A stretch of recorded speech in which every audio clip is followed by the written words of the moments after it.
Hello, good morning, morning. This is Technotech DIY. Ito yung update natin sa inano natin battery self balancing. Kumbaga para mabalance lahat ng voltahe bawat isa.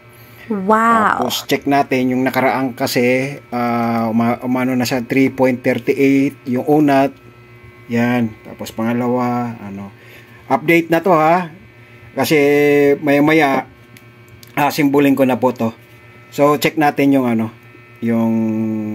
connect natin sa baba. O yan 3.343. Medyo tumaas pa kasi ito yung una, first day. Tapos second day, third day, pang fourth day na kasi to.